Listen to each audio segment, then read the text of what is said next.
Hello guys, ഇന്ന് കുറേ നാൾ കൂടി നമ്മുടെ സൂര്യനെ ഒന്ന് തിരിച്ചു കിട്ടിയതിൻ്റെ സന്തോഷത്തിൽ ഞങ്ങൾ രണ്ടുപേരും കൂടെ ഒന്ന് കറങ്ങാൻ പോവാട്ടോ.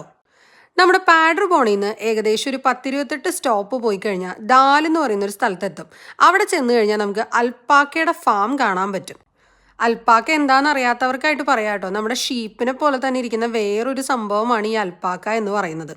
അവിടേക്ക് പോണ വഴിക്ക് നമുക്ക് ദേ ഇതുപോലെ കുറേ വിൻഡ് മില്ല് നിൽക്കുന്ന സ്ഥലങ്ങൾ കാണാം. ഇതെല്ലാം പാഡർബോണിന്റെ സാധാരണ ബസ് പോകുന്ന റൂട്ടുകളാണ് കേട്ടോ. പാഡർബോൺ കുറച്ച് ഗ്രാമപ്രദേശം ആയതുകൊണ്ട് തന്നെ നമുക്ക് ഇതുപോലത്തെ സ്ഥലങ്ങൾ ഒരുപാട് ഇവിടെ കാണാൻ പറ്റും. മെയിൻ സിറ്റി കഴിഞ്ഞ് ബസ് ഉള്ളിലോട്ട് പോകും തോറും നമുക്ക് ഇതുപോലത്തെ കുന്നും മലയും വിൻഡ് മില്ലും ഒക്കെയുള്ള സ്ഥലങ്ങളായിരിക്കും കൂടുതൽ കാണാം.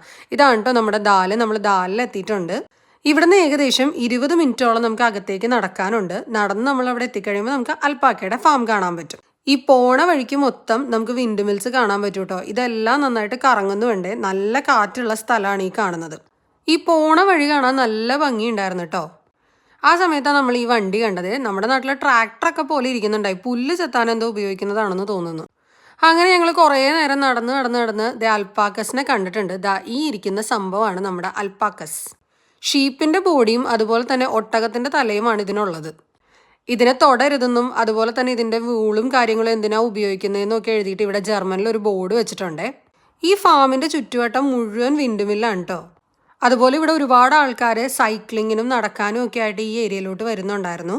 കുറച്ചു നേരം ഇവിടെ നിന്ന് ഈ സംഭവങ്ങൾ മൊത്തം കണ്ട് ഇവിടെ നിന്ന് കുറച്ച് ഫോട്ടോസ് എടുത്തതിന് ശേഷം ഞങ്ങൾ നേരെ തിരിച്ച് പാഡർബോണിലേക്ക് ബസ് കയറി കേട്ടോ.